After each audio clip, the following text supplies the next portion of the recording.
Before this jaw-dropping plot kicks off, Professor Huang takes Jiang Zhaishen to his room to delve into some belly-laughing theories that are quite. One day, Mom of the medium-sized kid, not long after the children left, starts yelling around the village, "My kids are missing." The villagers hurriedly join in the frantic search, but usually, kids go out to play and come back with a full belly by evening. Parents had no reason to worry, but Professor Huang found it strange that the medium-sized kid's family, who never locked the door, did so on the day the kids disappeared. Odd. 2 months later, medium kid's mom gets a call claiming to be him. She presses record, not track. After answering the call, medium kid's mom remains remarkably calm. If it were her son's voice, she'd likely challenge him like, "Are you causing trouble?" Even weirder, she stayed silent for 17 seconds after the call. A typical mom would frantically ask, "Where are you, son? Speak up." But she was silent. All these signs suggest that medium kid's mom might be hiding something, and voila, the whole family suddenly becomes suspects. With clues hinting at a cover-up, Jiang Zhaishen listens to Professor Huang, thrilled and curious, like discovering a new continent. They decide to visit medium kid's house for truth, sparking a grand adventure to satisfy their curiosity. Before departing, Jiang Zhaishen consults detectives with theories, only to be rejected by them. Police say they can't blame the kid's parents without evidence. It's like hanging a feeble red lantern for bad luck.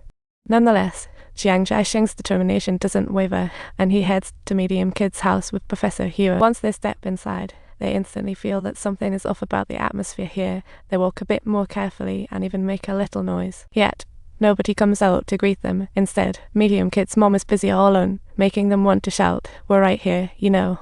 Finally, medium kid's dad comes out and invites them inside, but while he squats down to search for something, Professor Huang spots something odd. He notices an unused bag of cement. Then medium kid's grandma suddenly appears, making a bizarre gesture. She points at medium kid's dad, hinting he's the main suspect. This only further strengthens their suspicions all the more. Professor Huang asks medium kid's dad why Mom didn't hit the tracking button that day, and Dad promptly grabs the nearby phone. He starts demonstrating how it works, claiming it was just a mistake. After hearing that, the two seem to finally grasp the answer. So they opt to leave for now and come back later to ponder their next steps. On the way out, Professor Huang asks to borrow the restroom. To his surprise, Dad says, "I need the bathroom too." Luckily, 2 bathrooms mean no interference. In the bathroom, medium kid's dad loudly says, "Since our son disappeared, the atmosphere at home has been terrible." They've tried everything yet found no results. These words sound to Professor Huang like a crown for his performance. The shocking part is when Professor Huang steps out and finds medium kid's dad spying on him through a door crack. When they return to the discussion room, Professor Huang suddenly proposes an unprecedented theory. Actually, the kids never went hiking at all. He boldly accuses medium kid's dad of being the culprit. Kids hid in a home. Jiang Zhaishen agrees immediately. Soon, Professor Huang successfully persuades the police to commence digging at medium kid's house, while Jiang Zhaishen convinces the news station to cover the story. On the day of the dig, with parents flocking in, Professor Huang instructs workers to first clean out the bathroom before starting to break down walls. After a while, a worker retrieves a shoe from the toilet, sparking hope. But after cleaning, everyone is stunned. It's a pink women's shoe. Professor Huang walks forwardly to the backyard, staring at a worker digging, praying, find evidence. But the workers dig down deep and find absolutely nothing, officially declaring this epic search operation a complete failure. Dejected, Professor Huang and Jiang Zhaishen exit, but then medium kid's grandma appears, and Professor Huang seems to see a straw to clutch. He pulls grandma into the crowd, excitedly declaring, "I can explain the failure of this operation." This operation failed because some people were hit hard and totally overreacted. His words leave everyone speechless for a moment. Professor Huang continues, "Such chilling actions are typically employed as a means to handle difficult situations after a psychological breakdown.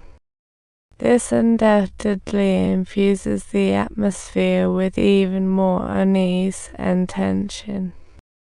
This debacle leads to a grand reflection on the no-go of this laughing clown level fiasco, and Professor Huang steals grandma. "What on earth are you doing? Am I making a mistake too?" he quips. Turns out, grandma was already a bit off even before medium kid went missing, which explains all her odd behavior. These strange behaviours didn't signify much. At this moment, Professor Huang and Chiang Kai-shek seemed to put on a hilarious clown show before everyone. Yet today's spectacle delivers another heavy blow to the hearts of the parents of the missing children. Eventually, Professor Huang departs with police escort. Chiang Kai-shek ashamed. He quits his job and leaves. Before going, Professor Huang calls, still insisting on his views. However, Chiang Kai-shek is completely disillusioned with him. Before long, Chiang Kai-shek starts a fresh new life, even welcoming a lovely daughter. And just like that, it's 2001.